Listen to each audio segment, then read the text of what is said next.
ನಮಸ್ಕಾರ, ಶುಭೋದಯ ಪ್ರೀತಿಯ ವೀಕ್ಷಕರೆಲ್ಲರಿಗೂ ಇವತ್ತಿನ ಸಂಕಲ್ಪ ಸುದ್ದಿ ಕಾರ್ಯಕ್ರಮಕ್ಕೆ ಆತ್ಮೀಯ ಸ್ವಾಗತ. ಇದೇ ಫಸ್ಟ್ ಟೈಮ್ ನಮ್ಮ ಚಾನೆಲ್ ನೋಡ್ತಾ ಇರೋದು ಅಂತಂದರೆ ಈಗಲೇ ಸಬ್ಸ್ಕ್ರೈಬ್ ಮಾಡಿ, ನಮ್ಮ ವೀಡಿಯೋಸ್ನ ಲೈಕ್ ಮಾಡಿ. ಇನ್ನು ಕಾರ್ಯಕ್ರಮದಲ್ಲಿ ಪ್ರತಿನಿತ್ಯ ನಮಗೆ ಹಲವಾರು ವಿಚಾರಗಳ ಬಗ್ಗೆ ತಿಳಿಸ್ಕೊಡೋದಕ್ಕೆ ಎಂದಿನಂತೆ ಇವತ್ತಿನ ಕಾರ್ಯಕ್ರಮದಲ್ಲಿ ಕೂಡ ನಮ್ಮ ಜೊತೆ ಇದ್ದಾರೆ ಸ್ಪಿರಿಚುವಲ್ ಗುರು ಡಾಕ್ಟರ್ ವಿಷ್ಣು ದತ್ತ ಗುರುಜಿಯವರು. ಬನ್ನಿ ಗುರುಗಳನ್ನ ಕಾರ್ಯಕ್ರಮಕ್ಕೆ ಬರ್ಮಾಡ್ಕೊಳ್ಳೋಣ. ನಮಸ್ತೆ ಗುರುಗಳೇ, ಕಾರ್ಯಕ್ರಮಕ್ಕೆ ಭಕ್ತಿಯ ಸ್ವಾಗತ. ಗುರುಗಳೆಲ್ಲೋ ಒಂದು ಕಡೆ ಶನಿವಾರ ಭಾನುವಾರ ವೀಕೆಂಡ್ ಮುಗೀತು, ಇನ್ನು ಸೋಮವಾರಕ್ಕೆ ನಾವು ಕಾಲಿಟ್ಟಿದ್ದೀವಿ. ಸೋಮವಾರ ಅಂತಂದರೆ ಶಿವನ ಜಪ ಅಥವಾ ಶಿವನ ದೇವಸ್ಥಾನಕ್ಕೆ ಹೋಗೋದು, ದೇವಾಲಯದಲ್ಲಿ ದರ್ಶನ ಮಾಡೋದು ಸರ್ವೇ ಸಾಮಾನ್ಯ. ಇನ್ನು ಈ ದಿನ ಯಾವುದಾದ್ರೂ ಶಿವನ ಅದ್ಭುತವಾಗಿರುವಂಥ ಮಂತ್ರ ಇದೆಯಾ? ಅದನ್ನು ಜಪ ಮಾಡೋದ್ರಿಂದ ಸೋಮವಾರದ ದಿನ ಮಾಡಿದ್ರೆ ನಮಗೆ ಸಕ್ಸಸ್ ಅನ್ನೋವಂಥದ್ದು ಕಾಣುತ್ತೆ ಅಥವಾ ಒಳಿತನನ್ನು ನಾವು ನೋಡ್ಬೋದು ಜೀವನದಲ್ಲಿ ಅಂತ, ಇದ್ರ ಬಗ್ಗೆ ತಿಳಿಸ್ಕೊಡಿ ಗುರುಗಳೇ. ಓಂ ವಿಶ್ವಸ್ಮೈ ನಮಃ. ಪ್ರೀತಿಯ ಬಂಧುಗಳೇ, ಪ್ರತಿ ಹೆಜ್ಜೆಗೂ ಕಂಟಕಗಳೇ ಅಥವಾ ಒಂದೇ ಮಾತ್ರದಲ್ಲಿ ದುರಿತ ನಿವಾರಣ. ಎಷ್ಟು ದುರಿತಗಳಿದೆಯೋ ಅವೆಲ್ಲವೂ ನಿವಾರಣೆ ಆಗಬೇಕಾದ್ರೆ ಕಂಚಿ ಕಾಮಕೋಟಿ ಪೀಠಾಧಿಪತಿಗಳಾಗಿರತಕ್ಕಂತಹ ಹಿಂದಿನವರು, ಈಗಿನವರೆಲ್ಲ, ಹಿಂದಿನ ಗುರುಗಳು ಕಂಚಿ ಕಾಮಕೋಟಿ ಪೀಠದ ಚಂದ್ರಶೇಖರ ಭಾರತೀ ತೀರ್ಥರು ಏನಿದ್ರು, ಅವ್ರನ್ನ ಕೆಲವರು ತುಂಬ ಸರಳವಾಗಿರತಕ್ಕಂತಹ ಆ ತಪಶಕ್ತಿಯಿಂದ ಕೂಡಿರ್ತಕ್ಕಂತಹ ಒಂದು ಮಂತ್ರವನ್ನು ಕೇಳುತ್ತಾರೆ.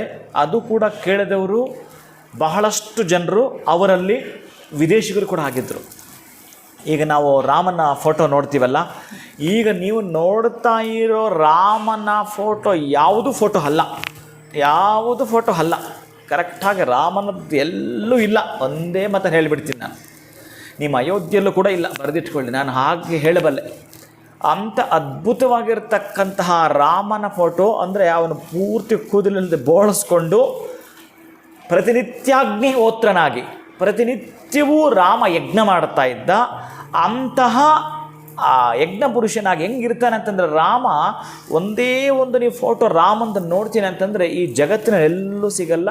ಸಿಕ್ಕಿದರೆ ಬಹುಶಃ ನಿಮಗೆ ಕಂಚಿ ಕಾಮಕೋಟಿ ಪೀಠದಲ್ಲಿ ಅವರು ಅಂದರೆ ತುಂಬ ಹಳಬರಿರ್ತಕ್ಕಂಥವ್ರು ಏನಿದ್ರು ಗುರುಗಳು, ಅವರು ಇಟ್ಕೊಂಡಿದ್ರಲ್ಲ ಆ ಒಂದು ಫೋಟೋ ಸಿಗುತ್ತೆ. ಅಲ್ಲಿ ಆ ಗುರುಗಳು ಒಂದು ಕೊಟ್ಟಂತಹ ಮಂತ್ರವನ್ನು ನಾನೇನಾದರೂ ನಿಮಗೆ ಕೊಡೋದಾದರೆ, ಅನೇಕ ದುರಿತಗಳಿಂದ ನಮ್ಮ ಬದುಕು ಕೂಡಿದೆ ಅನ್ನೋದಾದರೆ, ಒಂದು ಅದ್ಭುತವಾಗಿರ್ತಕ್ಕಂತಹ ವಿಶೇಷವಾಗಿರ್ತಕ್ಕಂತಹ ಹರಿನಾರಾಯಣ ದುರಿತ ನಿವಾರಣ ಸದಾಶಿವಶಂಕರ.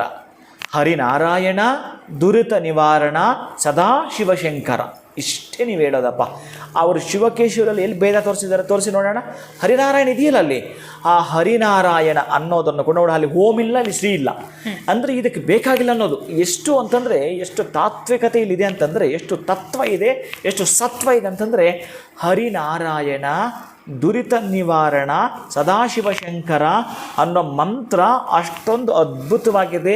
ಹೆಜ್ಜೆ ಹೆಜ್ಜೆಗೂ ನಮಗೆ ಆಪತ್ತುಗಳು ಬರ್ತಾ ಇದೆ, ಪ್ರತಿ ದಿನವೂ ನಮ್ಮ ವಿಪತ್ತುಗಳೇ ಕಾಡ್ತಾ ಇದೆ ಅನ್ನೋದಾದರೆ, ಇದು ನಿಮ್ಮ ಮನೆಗಾಗಿರಬಹುದು, ನಿಮ್ಮ ಮನಸ್ಸಿಗಾಗಿರಬಹುದು, ನಿಮ್ಮ ಬದುಕಿಗಾಗಿರಬಹುದು, ನಿಮ್ಮ ಜೀವನಕ್ಕಾಗಿರಬಹುದು, ದಿವ್ಯೌಷಧ ಪರಮೌಷಧ ಅಂತಹ ಚಂದ್ರಶೇಖರ ಭಾರತಿಗಳು ಕೊಟ್ಟಿರ್ತಕ್ಕಂತಹ ದಿವ್ಯೌಷಧ ಪರಮೌಷಧ ಮಂತ್ರ ಇದು ನಿಮ್ಮ ಬದುಕಿಗೆ ನಿತ್ಯ ನೂತನವಾಗಿ ಅಳವಡಿಸಿಕೊಳ್ಳಿ. ದುರಿತಗಳನ್ನ ನೀವು ಕಸ ತಳೆದಾಗ ತಳ್ತಾ ಇರಲಿಕ್ಕೆ ಪ್ರತಿನಿತ್ಯ ನೀವು ಕಸ ಗುಡಿಸಲ್ವೇನೋ, ಪ್ರತಿನಿತ್ಯ ಶುದ್ಧಿ ಮಾಡ್ಕೊಳ್ಳಲ್ವೇನೋ, ಹಾಗೆ ಈ ಮಂತ್ರವನ್ನು ಏನಾದರೂ ನೀವು ನಿತ್ಯಾನುಷ್ಠಾನಕ್ಕೆ ಅಂತೇಳಿ ಒಂದು 108 ಬಾರಿ ಹೇಳಿಕೊಂಡ್ರೆ ಸಂಪೂರ್ಣ ನೀವು ಶುಚಿತ್ವರಾದ ಹಾಗೇನೆ ಬರೆದಿಟ್ಕೊಳ್ಳಿ. ಖಂಡಿತ ಗುರುಗಳೇ, ಇರುವಂಥ ಸಮಸ್ಯೆನ ಪಕ್ಕಕ್ಕೆ ತಳ್ಳಿ ಎಲ್ಲೋ ಒಂದು ಕಡೆ ನಮಗೆಲ್ಲ ಒಳ್ಳೆಯದೇ ಆಗಬೇಕು, ಒಳಿತನ್ನ ಕಾಣಬೇಕು ಅಂತಂದರೆ ಸೋಮವಾರದ ದಿನ ಅದ್ಭುತವಾಗಿರುವಂಥ ಒಂದು ಶಿವನ ಮಂತ್ರವನ್ನು ತಿಳಿಸ್ಕೊಟ್ಟಿದ್ದೀರಾ. ತುಂಬ ಹೃದಯದ ಧನ್ಯವಾದಗಳು ಗುರುಗಳೇ, ತಮಗೆ ನಮಸ್ಕಾರ. ಹರೇ ಶ್ರೀನಿವಾಸ. ಇನ್ನು ಯಾವ ಒಂದು ಮಂತ್ರದ ಪಠನೆ ಮಾಡಬೇಕು ಅಂತ ಗುರುಗಳು ಇವತ್ತು ತಿಳಿಸ್ಕೊಟ್ಟಿದ್ದಾರೆ. ತಪ್ಪದೇ ಈ ಮಂತ್ರದ ಪಠನೆಯನ್ನು ಮಾಡಿ. ಇನ್ನು ನಿಮ್ಮ ಜೀವನದಲ್ಲಿ ಅನೇಕ ರೀತಿಯಾಗಿರುವಂಥ ಕಷ್ಟಗಳು, ಸಮಸ್ಯೆಗಳು, ತೊಂದರೆಗಳಿದೆ, ನೀವು ಅಂದ್ಕೊಂಡಾಗೆ ನಿಮ್ಮ ಲೈಫ್ ಕಾಣ್ತಾ ಇಲ್ಲ ಅಂತಂದರೆ ಖಂಡಿತ ಚಿಂತೆ ಮಾಡಬೇಡಿ. ಅಕ್ಷಯ ವೃಕ್ಷ ನಿಮ್ಮ ಮನೆಯಲ್ಲಿದ್ದರೆ ನಿಮ್ಮ ಎಲ್ಲ ಒಂದು ಸಮಸ್ಯೆಗಳಿಂದ ಕೂಡ ಹೊರಗಡೆ ಬರೋದಕ್ಕೆ ತಮಗೆ ಸಹಾಯ ಆಗುತ್ತೆ ಅಂತ ಹೇಳ್ತಾ ಇವತ್ತಿನ ವಿಡಿಯೋನ ಮುಗಿಸುವಂಥ ಸಮಯ ಆಗಿದೆ. ಮತ್ತೊಂದು ಹೊಸ ವಿಚಾರದೊಂದಿಗೆ ಮುಂದಿನ ವಿಡಿಯೋನಲ್ಲಿ ಭೇಟಿ ಮಾಡ್ತೀನಿ. ನಮಸ್ಕಾರ.